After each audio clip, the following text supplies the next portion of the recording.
national qualifier shows can be intimidating. I ain't gonna lie. It's one time I walked away from one. I mean, I went to prejudge it and I saw this dude come out and I'm like, man, I'm done. I ain't ready for this. But yeah, you don't want to be intimidated like that. You know, for a guy who's beginning, you don't want to be on stage with a guy who's been in the game 4, 5, 6, 7 years. You know, he's been to nationals and requalifying, and you know, that's what makes my show a lot more friendly and fun because everyone come there just really just show their body. They're really a lot of beginners, a lot of newbies, and a lot of people just saying, you know, I'm proud to be natural. So it's not that pressure. You don't have that pressure, and you have a good experience because I've been there competing with guys that's trying to go to nationals to get their pro card. I'm not that friendly. They're on a mission. Yeah. So that could kind of give you a bad experience. But you know, Lee Banks Natural Champions, everybody. I'm back there taking pictures with you guys. We all have fun.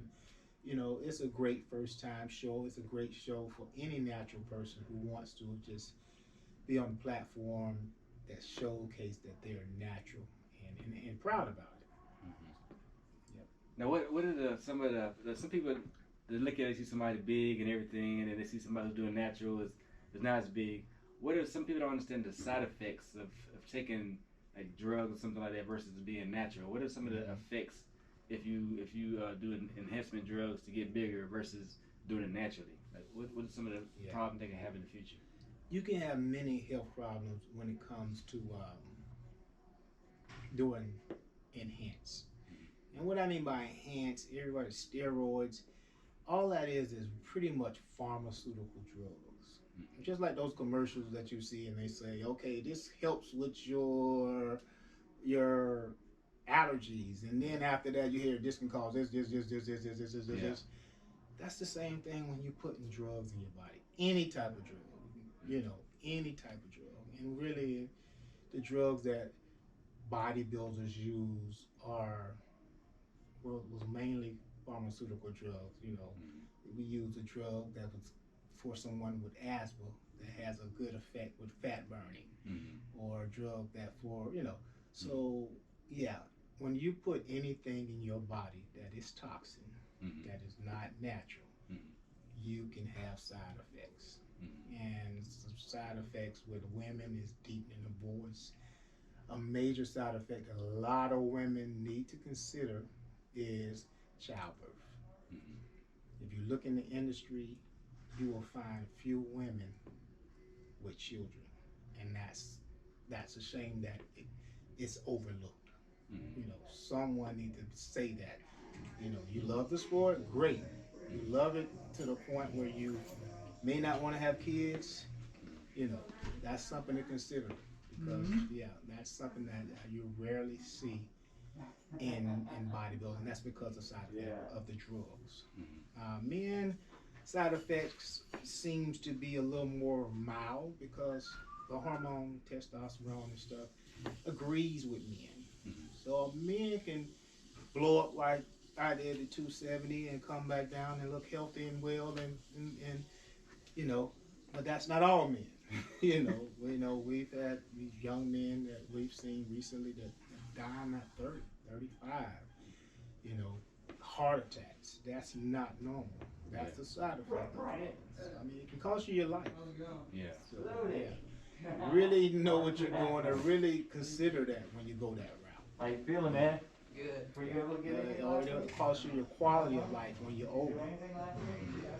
You know, kidneys and, you know, having bad kidneys and all of that, having to have a transplant and liver. That's a result of toxins in your body, especially too much. So yeah, that's why I prescribe natural. Keep it natural. You know, take it from someone who's been there. Natural is the way to go. Yeah, keep it all natural, drug free. It just takes time. You know, you're not gonna be as big. I'm nowhere near as big, but when I look at my pictures, I'm better. Yeah. I mean, when it comes from bodybuilding standpoint, detail, muscularity, as far as I'm better. I'm just better. My stomach is not distended. I can see all my obliques. You know, my glutes are sharper. It's just, yeah, it's just, you got to give up the size. Yeah. When I was that big, it was like someone just blew a bunch of air in me and water. Which, yeah, I was big, but I didn't have it. I didn't have really what I consider bodybuilders should have, which is those guys back in the day, you know, the Sean Rays, and these guys just looked like, you know, they was like chiseling, like it was science they were doing. It was not like just lifting weights and getting big. Yeah. Now, other questions, like a lot of people I see like want to do weight loss. So I mean, some people have the misconception like they eat 1 time a day or 2 times a day, and they lose weight, versus they'll eat 6 meals a day, or they might be training right. They wonder why they can't lose weight. What do you see to be the most problem when people trying to lose weight when they try to do fitness? When you turn to fitness, the biggest problem is, like you said, eating. The eating habits. You can go from the bad habits of eating too much to the bad habit of not eating enough.